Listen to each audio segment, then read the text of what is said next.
So రీసెంట్గా బండ్లే గణేష్ వాళ్ళ అబ్బాయి హీరేష్, సో అతను ఒక ముస్లిం మహిళతో వివాదం పెట్టుకున్నట్టు ఒక వార్త అయితే వెలుగులోకి వచ్చింది. ప్రస్తుతం అతను అరెస్ట్ చేసినట్టు కూడా తెలుపుతున్నారు పోలీసులు. సో దాని గురించి బండ్ల గణేష్ కొడుకు బండ్ల హీరేష్ అతని పేరు. అతను ఫిల్మ్ నగర్లో ఒక ఇల్లు రెంట్కి తీసుకొని ఉంటున్నాడు. Film Nagar road number 13 site 2 plot number 15 అందులో ఉంటున్నాడు. ఇండిపెండెంట్ హౌస్ అది. దాని ఓనర్ వచ్చి అలీమా నౌహారా షేక్ ఆమె.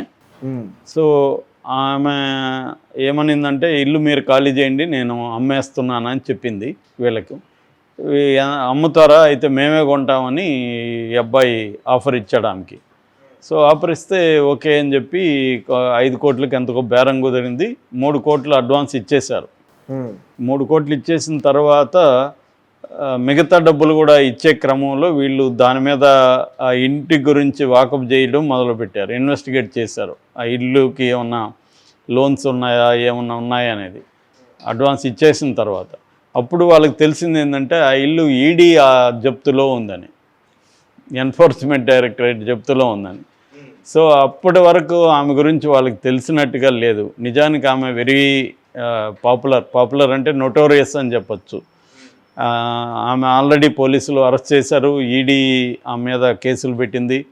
ఆమె పేరు అలీమా నౌహారా షేక్. ఆమెకు హీరా గ్రూప్ అంటారు. హీరా గ్రూప్ అని ఒక గ్రూప్ ఉంది.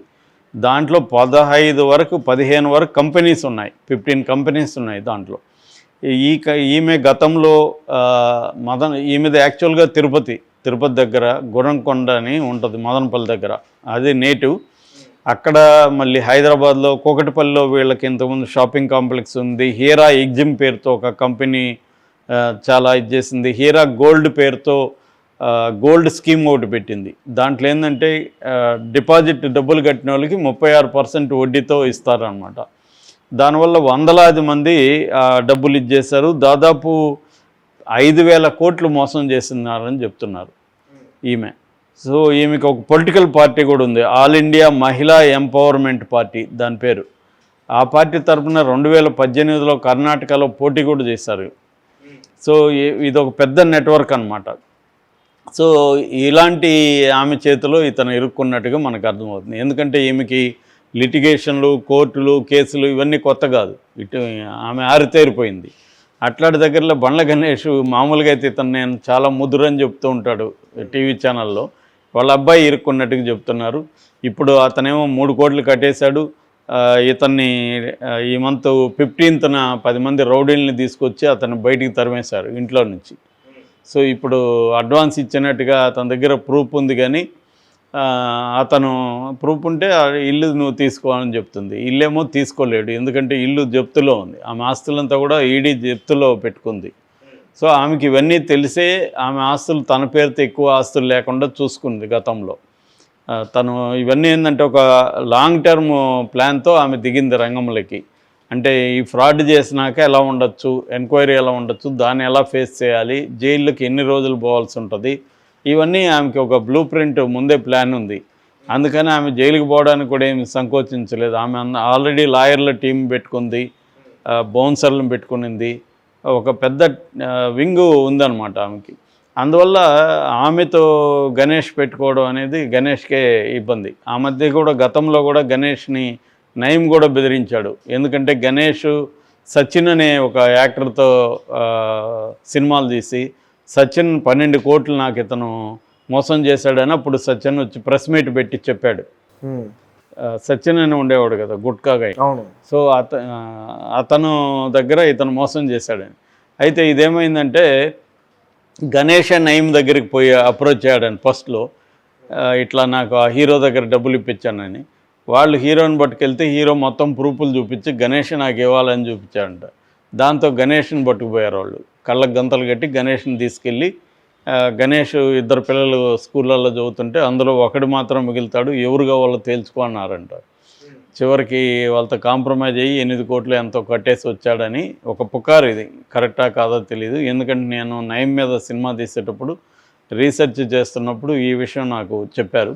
దాంతో నయీం ఇంట్లో పాములు కూడా వదిలాడు గణేష్ ఇంట్లో నయీం పాములు కూడా వదిలాడని కూడా చెప్పారనమాట. ఎందుకంటే నయం ఎవరినైనా బెదిరించాలనుకున్నప్పుడు వాళ్ళు బెదిరింపులకి లొంగకపోతే ముందు పాములు వదులుతాడు వాళ్ళ ఇంట్లో, బెడ్లో పాములు వదలడం అవి చేస్తాడు, అంటే భయభ్రాంతం చేస్తాడు.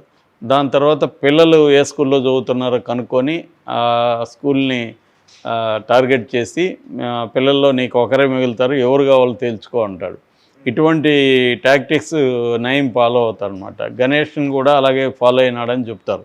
అంటే గణేష్ వివాదాలు కొత్త కాదు, ఇప్పుడు గణేషే ఇక్కడ ఇరుక్కున్నట్టున్నాడు. కాకపోతే గణేష్ లక్కీ ఏంటంటే ఇప్పుడు కాంగ్రెస్ ప్రభుత్వం ఉంది, అతను కూడా కాంగ్రెస్లో ఎంపీగా అతను కూడా అప్లికేషన్ పెట్టుకున్నాడు.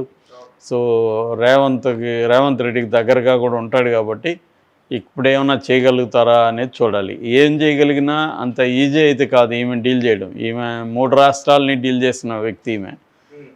ఈవెన్ మన ఓవైసీ కూడా ఈమెకి వ్యతిరేకంగా అప్పట్లో పోరాటం చేశాడు. ఎందుకంటే ఇక్కడ కూడా హైదరాబాద్లో ఓల్డ్ సిటీలో ముస్లింల దగ్గరే ఎక్కువ ఈమె కలెక్ట్ చేసింది. ఎందుకంటే ఈమె ముస్లిం మహిళ కాబట్టి ముస్లిం ఆర్గనైజేషన్ కూడా ఉంది, ఇస్లామిక్ ఆర్గనైజేషన్ కూడా ఏదో ఉంది ఈమెకి. అందువల్ల ముస్లింల దగ్గర ఎక్కువ కలెక్ట్ చేసింది. చేసినా కూడా ఈమెను ఇప్పటివరకు ఎవరు ఏమి చేయలేకపోయారు. టెంపరీగా జైల్లో పెట్టారు అంతే, దాన్ని ఏమీ చేయలేకపోయారు.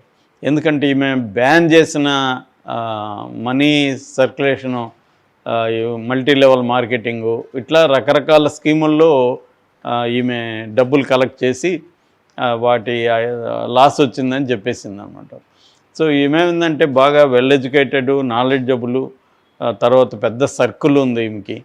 అందువల్ల మేనేజ్ చేసుకుంటూ వస్తుంది ఇప్పటివరకు. ఇప్పుడు బండ్ల గణేష్ కొడుకు ఇలా ఇరుక్కోవడం అనేది ఒక సెన్సేషన్గా మారింది ఫిల్మ్ నగర్లో. మరి ఆ అబ్బాయి మరి గణేష్ చాలా ముదురు, నిజంగా కూడా తెలివైనవాడు. అతను గైడ్ చేయలేదా? ఒక ప్రాపర్టీ కొనాలంటే గణేష్కి కంటే ఎవరికి బాగా తెలుసు, అతను అవన్నీ డీల్ చేసేవాడే. సో ఆ ప్రాపర్టీ కొనాలంటే ఆ ప్రాపర్టీ మీద ఏమున్నాయి ఏంటి, కేసులు ఏమైనా ఉన్నాయా, పైగా ఈమె నోటోరియస్, మన గూగుల్లో కొడితే కూడా ఈమె కేసులన్నీ కూడా బయటకు వస్తాయన్నమాట. సో మరి ఆమెతో ఎలా మోసపోయారు వీళ్ళు అనేది విచిత్రంగా అయితే ఉంది. ఎందుకంటే బండ్ల గణేష్ మహాముదురు, అతను ఏదన్నా ఒకటి ఇది ఉంటే దాని పూర్వాపరాలంతా కనుక్కొని లాయర్లకు చూపించి ఆ డాక్యుమెంట్స్ లాయర్లకు ఇచ్చి ఇవన్నీ చేస్తారు. రెండోది, ఇవాళ ఈడీ కేసు అనేది అదేమీ రహస్యంగా ఉండే కేసు కాదు కదా. సో ఈడీ జప్తు చేసుకునింది అనే విషయం కూడా పేపర్లలో వచ్చింది. ఇది న్యూస్. మేబీ ఆమె కాదనుకున్నారేమో వీళ్ళు, ఆమె గురించి తెలియకపోయి ఉండొచ్చు, ఈమె అని వీళ్ళకి తెలియకపోయి ఉండొచ్చు. మోస్ట్లీ జరిగే అవకాశం అది ఉంది. సో రెంట్కున్నాం కాబట్టి ఇల్లు బాగుంది, ఇది మనమే కొనుక్కుంటే బాగుంటుంది అనే ఉద్దేశంతో వెళ్ళినట్టుగా ఉన్నారు. మేబీ ఆమె బురకాలో ఉంటుంది జనరల్గా. సో ఆమెను వీళ్ళు కనిపెట్టి ఉండకపోవచ్చు.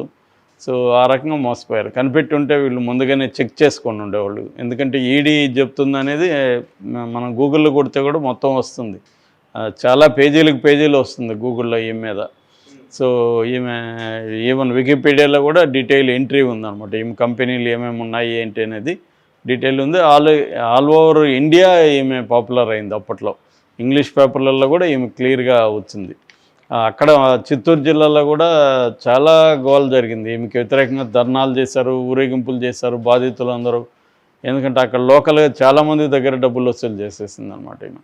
అలాగా మామూలుగా పోలీసులు చెప్పే దాని ప్రకారం 5,000 కోట్లు ఈమె మోసం చేసిందని చెప్తున్నారు. అంతకంటే ఎక్కువే ఉంటుందనేది బాధితులు చెప్తున్నారు. 5,000 కోట్లు. 5,000 కోట్లు. సో 5,000 కోట్లు ఉన్నప్పుడు ఆమెకి ఏముంది, 100 కోట్లు పడేస్తే ఇక్కడ అనేక వ్యవస్థల్ని మేనేజ్ చేసుకోవచ్చు కదా. సో ఈ స్థాయిలో ఏమి ఉంది. ఇప్పుడు వీళ్ళు దీన్ని ఎలా డీల్ చేస్తారు, ఆమె డబ్బులు వెనక్కి ఇస్తుందా, వీళ్ళు కేసులు పెడితే ఏమవుతుంది, ఇవన్నీ చూడాల్సి ఉంది అనమాట. అంటే గణేష్ ఏం చేస్తాడు, కాంగ్రెస్ గవర్నమెంటే ఉంది కానీ రేవంత్ రెడ్డి కూడా ఇప్పుడు ఆచితూచి వ్యవహరించే పరిస్థితి ఉంటుంది. పైగా ఈ ముస్లిం మహిళ, ఈమెకు ఒక పెద్ద సర్కిల్ ఉంది, ఆ పార్టీ ఉంది ఈమెకి. సో రేవంత్ రెడ్డి ఏమైనా పొరపాటున గణేష్ కోసం ఒక చిన్న స్టెప్ రాంగ్ వేసాడు అనుకో, ఆల్రెడీ బీఆర్ఎస్ ఉన్నారు, ఇక్కడ ఓవైసీ ఉన్నాడు, బీజేపీ రంగంలో ఉంది కాబట్టి రేవంత్ రెడ్డికి ఇబ్బంది.